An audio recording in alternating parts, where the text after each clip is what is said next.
இப்போ ஒரு சின்ன கற்பனை செய்து பார்ப்போம். உங்கள் கையில் ஒரு மூடிய பெட்டி இருக்கிறது. சரி. அந்த பெட்டிக்குள்ளே ஒரு பொருள் இருக்கிறது. ம். இது சாதாரணமாக புரிந்து கொள்ளக்கூடிய ஒரு விஷயம் தானே. ஆமாம், இதுல எந்த குழப்பமும் இல்லையே. சரி. இப்போ இப்படி யோசித்து பாருங்கள். அந்த பெட்டிக்குள் அந்த பொருள் இருக்கிறது. ஆனா அதே நேரத்தில் அந்த பெட்டிக்குள் அந்த பொருள் இல்லை. அட, இது கேட்கவே கொஞ்சம் வித்தியாசமா இருக்கே. ஆமா. உங்கள் மூளை லேசாக சூடாவது போல தெரிகிறதா?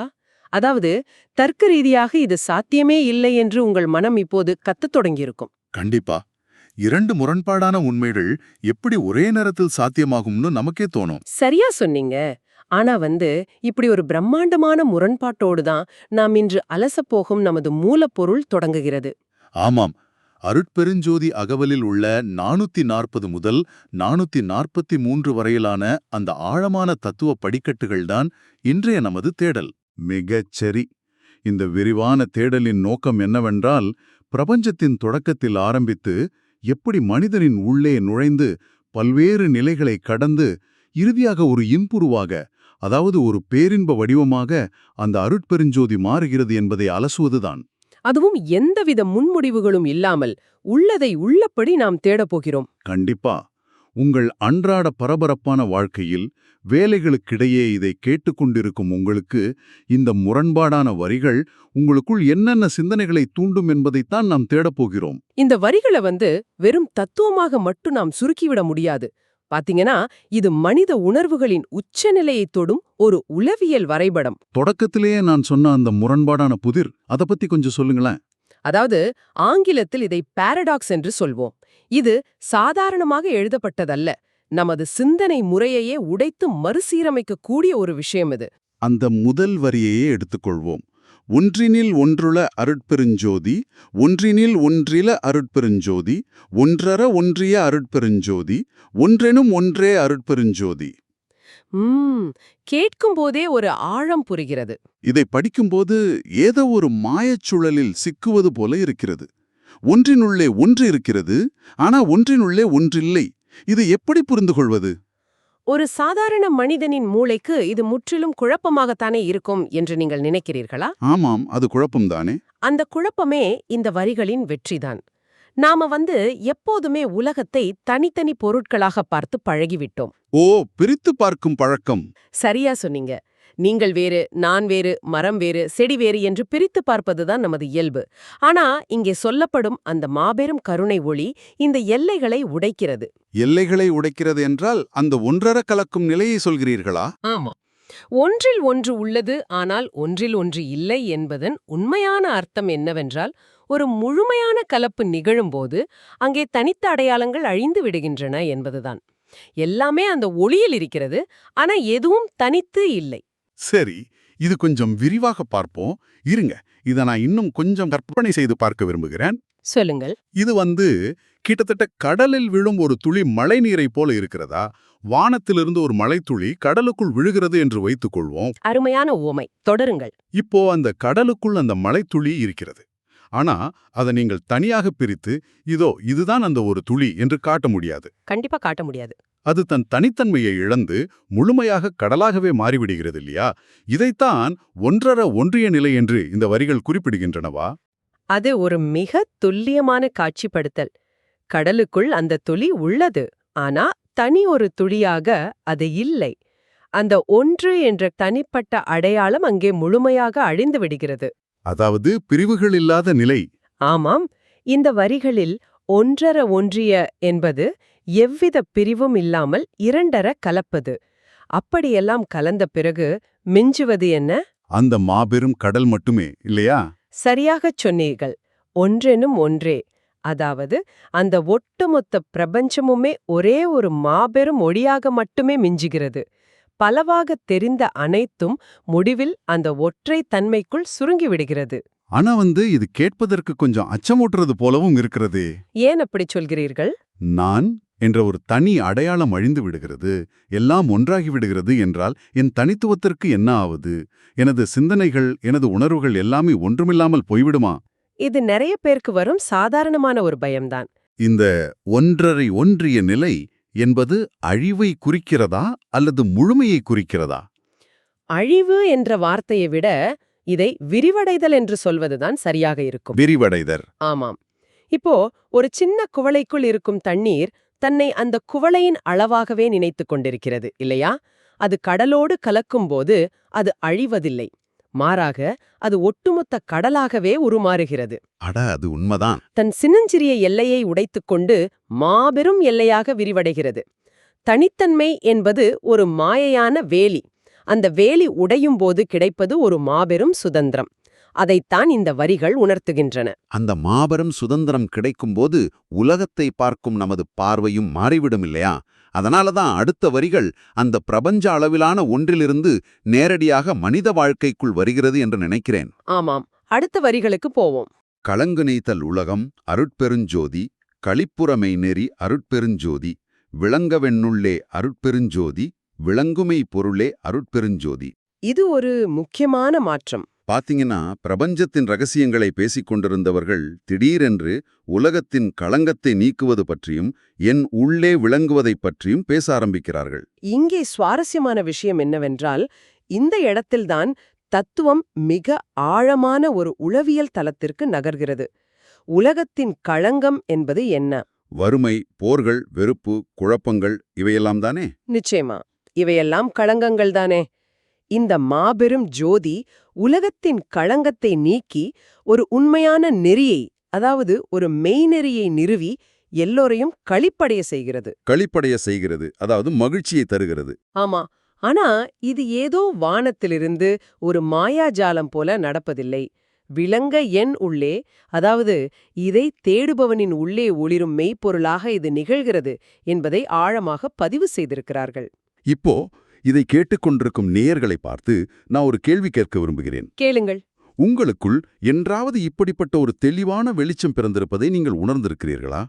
ஏதோ ஒரு அமைதியான தருணத்தில் அந்த உள்ளொளி உங்களை தொட்டிருக்கிறதா? இது ஒவ்வொருவரும் தங்களை கேட்டுக்கொள்ள வேண்டிய ஒரு அருமையான கேள்வி. ஆனா ஒரு நிமிடம் இருங்கள். இங்கே எனக்கு ஒரு பெரிய முரண்பாடு தோன்றுகிறது. இதை கேட்டுக்கொண்டிருக்கும் பலருக்கும் இந்த கேள்வி எழலாம். சொல்லுங்கள், என்ன முரண்பாடு? உலகம் முழுவதும் இவ்வளவு குழப்பங்கள் இருக்கின்றன, எத்தனையோ பேர் துன்பப்படுகிறார்கள். அப்படி இருக்க நான் ஏதோ ஒரு அமைதியான அறைக்குள் அமர்ந்து கொண்டு எனக்குள் இருக்கும் மெய்ப்பொருளை தேடுவது எப்படி உலகத்தின் களங்கத்தை நீக்கும்? இது ஒரு பொதுவான விமர்சனம்தான். இது ஒரு வகையான சுயநலமான தப்பித்தல் மனப்பான்மை இல்லையா? அதாவது எஸ்கேபிசம். எனக்குள் ஒளி பறந்தால் உலகத்தின் பிரச்சனைகள் எப்படி தீரும்? மிக நியாயமான கேள்வி. ஆனா பாத்தீங்கன்னா, உலகம் என்பது உங்களை விட்டு தனியாக வெளியே இருக்கும் ஒரு பௌதிக பொருள் அல்ல. வேற எப்படி பார்ப்பது? உலகம் என்பது தனி மனிதர்களின் கூட்டமைப்பு மட்டும்தானே. உலகத்தின் களங்கம் என்பது மனித மனங்களில் இருக்கும் பேராசை, பயம், அறியாமை ஆகியவற்றின் கூட்டு வெளிப்பாடுதான். ஓ, அதாவது தனி மனிதனின் பிரதிபலிப்பு தான் உலகம் என்கிறீர்களா? சரியாக புரிந்து கொண்டீர்கள். நீங்கள் உங்களுக்குள் இருக்கும் களங்கத்தை, அந்த அறியாமையை நீக்கி மெய்ப்பொருளை உணரும்போது உலகத்தின் ஒரு பகுதியின் களங்கம் அங்கே தானாகவே நீங்குகிறது. அதாவது உலகம் என்ற கண்ணாடியில் என் பங்குக்கு இருக்கும் தூசியை நான் துடைக்கிறேன் என்கிறீர்களா? அதைவிட ஆழமானது. உங்கள் அகமும் புறமும் வெவ்வேறானவை அல்ல. நீங்கள் எந்த மனநிலையில இருக்கிறீர்களோ அந்த நேரத்தில்தான் உலகம் உங்களுக்கு தெரியும். உண்மைதான். நான் கோவமாக இருந்தா எல்லாமே எரிச்சலாக தான் தெரியும். ஆமாம், உங்கள் உள்ளே குழப்பம் இருந்தால் உலகமும் குழப்பமாகவே தெரியும். எப்போது உங்கள் உள்ளே அந்த மெய்நெறி ஒளிர்கிறதோ அப்போது நீங்கள் உலகத்தை அணுகும் விதமே முற்றிலும் மாறிவிடுகிறது. உள்ளே நடக்கும் மாற்றம் வெளியே எதிரொலிக்கிறது. நிச்சயமா. நீங்கள் காட்டும் அந்த இரக்கம், நீங்கள் வெளிப்படுத்தும் அந்த தெளிவு உங்களை சுற்றியுள்ள அனைத்தையும் மாற்றத் தொடங்குகிறது. அதனாலதான் விளங்க என் உள்ளே விளங்குமே பொருளே என்று மிகவும் தெளிவாக பதிவு செய்திருக்கிறார்கள். புரிகிறது. இது வெறும் தத்துவ விசாரணை மட்டுமல்ல, இது ஒரு தீவிரமான அகப்பயணம். கண்டிப்பா. ஆனா ஒரு சாதாரண மனிதன் காலையில் எழுந்து வேலைக்குச் சென்று குடும்பத்தை கவனித்துக் கொண்டு இப்படிப்பட்ட ஒரு பரபரத்தான வாழ்க்கையில் இருக்கும் ஒருவன் இந்த உள்ளொளியை எப்படி உணர்வது? அதுதான் அடுத்த முக்கியமான கட்டம். அந்த பயணம் எப்படி இருக்கும்? அடுத்த வரிகளில் அதற்கான ஒரு வரைபடம் கொடுக்கப்பட்டிருப்பதாக தோன்றுகிறது. நான் அந்த வரிகளை வாசிக்கிறேன். வாசியுங்கள். மூவிரு நிலையின் அருட்பெருஞ்சோதி, முடிநடு முடிமேல் அருட்பெருஞ்சோதி, ஓவர விளங்கும் அருட்பெருஞ்சோதி, ஒருமை மெய்ப்பொருளே அருட்பெருஞ்சோதி, எழுநிலை மிசையே அருட்பெருஞ்சோதி, இன்புருவாகி அருட்பெருஞ்சோதி. இப்போ இந்த வரிகளை மேலோட்டமாக பார்த்தால் ஏதோ ஒரு கட்டமைப்பு அல்லது அளவீடுகள் போல தோன்றும். அளவீடுகள் எப்படி சொல்கிறீர்கள்? மூவிரு நிலை, அதாவது 6 நிலைகள். அடுத்து முடிநடு முடிமேல், அதாவது உச்சியின் நடுவே மற்றும் உச்சியின் மேலே. அதன் பிறகு 7 நிலை மிசை, 7 நிலைகளுக்கும் மேலே. எண்களை வைத்து ஒரு கணக்கு சொல்கிறார்கள். ஆமாம், மூலப்பிரதியில் சொல்லப்பட்ட இந்த அளவீடுகளை மட்டும் வைத்து பார்த்தால் இது மனிதனின் அகப்பயணத்தில் உள்ள பல்வேறு படிநிலைகளை குறிக்கிறது என்பதை நாம் புரிந்து கொள்ளலாம். அந்த படிநிலைகளை தாண்டும் போது என்ன நடக்கிறது? மனிதன் தனது அறியாமையிலிருந்து விடுபட்டு ஒவ்வொன்றாக கடந்து மேலே செல்லும்போது அந்த ஜோதியானது ஓவர விளங்கும், அதாவது எந்த தடையும் இல்லாமல் தொடர்ந்து பிரகாசிக்கத் தொடங்குகிறது. 7 நிலைகளையும் தாண்டிய பிறகு அந்த 7 நிலைகளையும் தாண்டும்போது அது இன்புருவாக ஒரு பேரின்ப வடிவமாகவே மாறிவிடுகிறது. இங்கேதான் விஷயம் மிகவும் சுவாரஸ்யமாகிறது. எனக்கு இதை புரிந்து கொள்ள கொஞ்சம் கஷ்டமாக இருக்கிறது. ஏன் கஷ்டமாக இருக்கிறது? கொஞ்சம் யோசித்து பாருங்கள். இந்த தேடலின் ஆரம்பத்தில் எல்லாம் ஒன்ற கலந்த எல்லையற்ற பிரிக்க முடியாத ஒன்று என்ற தத்துவத்தை பற்றி பேசினோம். ஆமாம், கடலும் துளியும் போல.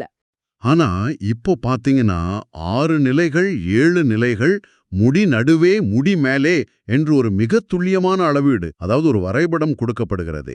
இது ஒரு முரண்பாடு என்று நினைக்கிறீர்களா? கண்டிப்பா. எல்லையற்ற ஒன்றுக்கு எப்படி நிலைகள் இருக்க முடியும்? எல்லையற்றதை எப்படி துண்டு துண்டாக பிரிக்க முடியும்? இந்த முரண்பாட்டை எப்படி புரிந்து கொள்வது? நீங்கள் சரியாக அந்த ஆழமான கேள்வியை பிடித்து விட்டீர்கள். எல்லையற்ற ஜோதிற்கு நிச்சயமா எந்த நிலைகளும் இல்லை, படிக்கட்டுகளும் இல்லை. பின் எதற்கு இந்த 6, 7 என்ற எண்கள்? அந்த எல்லையற்றதை உணர முயற்சிக்கும் மனித மனதிற்கு சில படிக்கட்டுகள் தேவைப்படுகின்றன. நீங்கள் ஒரு உயர்ந்த மலை உச்சியில் இருக்கிறீர்கள் என்று வைத்துக்கொள்வோம். சரி, கற்பனை செய்து கொள்கிறேன். மலை உச்சிக்கு எல்லையே இல்லை, அது பரந்த வானத்தை தொட்டுக் கொண்டிருக்கிறது.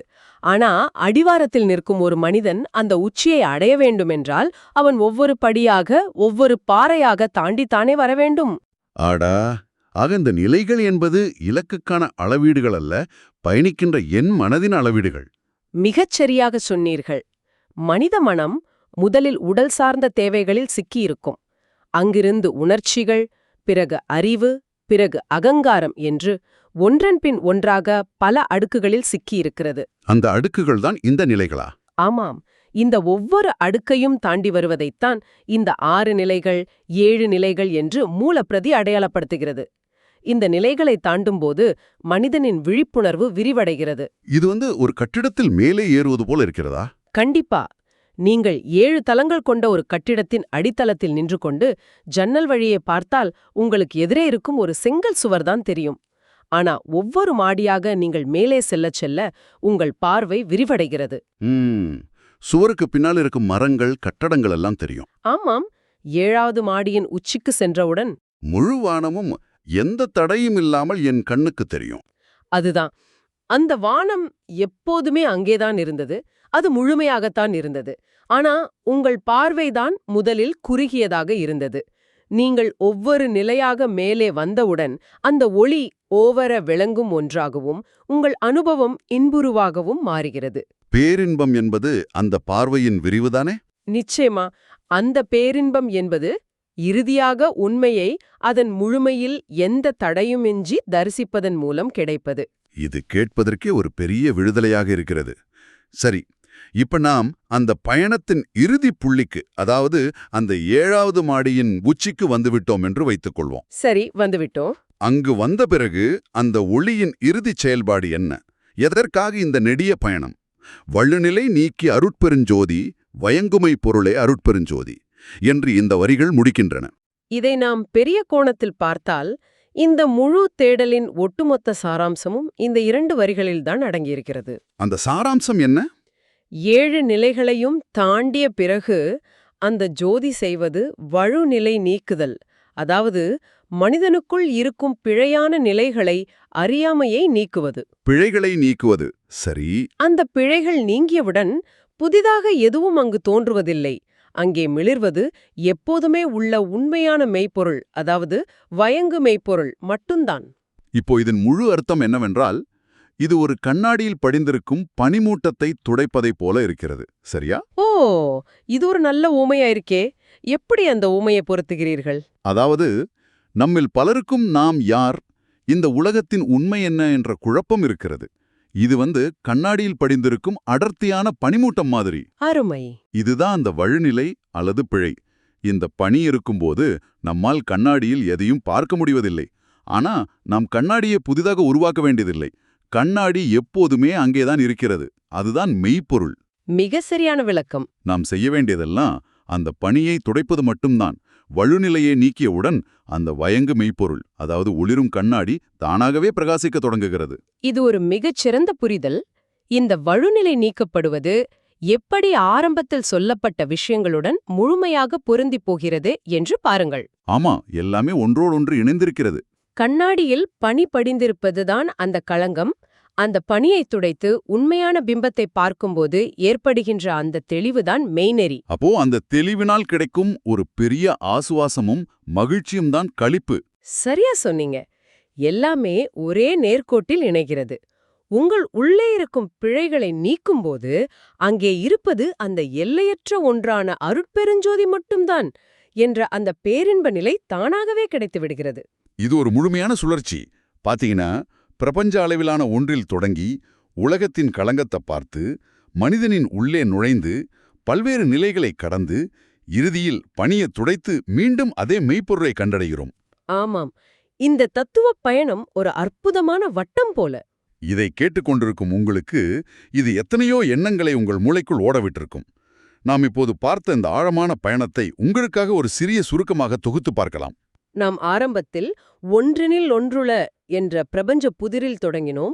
எல்லாம் ஒன்றோடு ஒன்று இரண்டரக் கலந்து தனித்த அடையாளம் அழிந்து போகுமும் ஒரு மாபெரும் ஒளியை பற்றி பேசினோம். ஆமாம், கடலும் மழைத்துளியும் போல. அதன் பிறகு அது எங்கோ விண்வெளியில் நடக்கும் ஒரு மாயமல்ல, மனிதனின் உள்ளே ஒளிரும் வெய்நெறியாக இருந்து உலகத்தின் களங்கத்தை எப்படி நீக்குகிறது என்பதை அலசினோம். வெளியே தேடுவதை விட உள்ளே நடக்கும் மாற்றமே உலகத்தை மாற்றும் என்பதை பார்த்தோம்.